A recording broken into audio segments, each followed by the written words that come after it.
हिंदू धर्म ग्रंथों में ऋषि दुर्वासा का उल्लेख मिलता है। दुर्वासा बेहद महान और ज्ञानी ऋषि हुआ करते थे। ऋषि दुर्वासा रामायण और महाभारत काल का भी हिस्सा रहे हैं।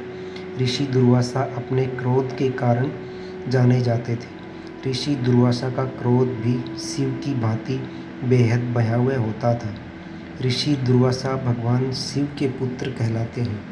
ऋषि दुर्वासा की उत्पत्ति क्रोध के कारण हुई थी। पौराणिक ग्रंथों में ऋषि दुर्वासा के जन्म की कथा का वर्णन है। चलिए जानते हैं ऋषि दुर्वासा कौन थे और उनका जन्म कैसे हुआ था।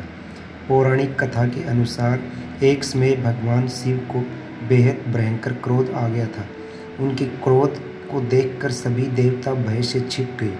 तब माता पार्वती ने शिव को शांत किया।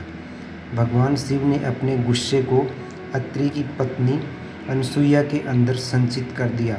इसके बाद अनसुईया ने एक बच्चे को जन्म दिया जिसका नाम दुर्वासा रखा गया। दुर्वासा का स्वभाव बचपन से ही बेहद तेज व गुस्से वाला था।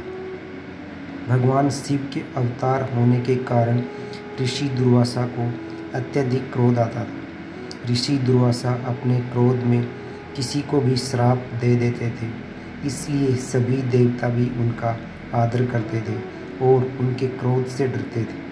पौराणिक शास्त्रों के अनुसार महाभारत में दुर्वासा ऋषि के मंत्र से ही कुंती ने सूर्यपुत्र कर्ण को जन्म दिया था। वहीं महाभारत काल में लक्ष्मण जी की मृत्यु का कारण भी ऋषि दुर्वासा को ही माना जाता है। ऋषि दुर्वासा माता अनुसुईया और ऋषि अत्रि के पुत्र थे। ऋषि दुर्वासा अपने माता पिता की आज्ञा लेकर तपस्या करने के लिए चले गए। ऋषि दुर्वासा अन्न और जल का त्याग करके तपस्या में लीन रहने लगे।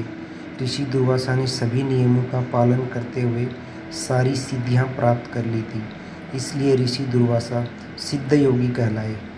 ऋषि दुर्वासा ने कुछ समय पश्चात यमुना नदी के किनारे अपने आश्रम का निर्माण किया और अपना पूरा जीवन आश्रम में ही बिताया। ऋषि दुर्वासा अत्यंत बुद्धिजीवी थे और उन्होंने कई ऋचाओं की रचना की थी। मान्यता है कि ऋषि दुर्वासा त्रेता युग, द्वापर युग और सतयुग में भी जीवित थे। दोस्तों, कहानी यहीं समाप्त होती है। धन्यवाद।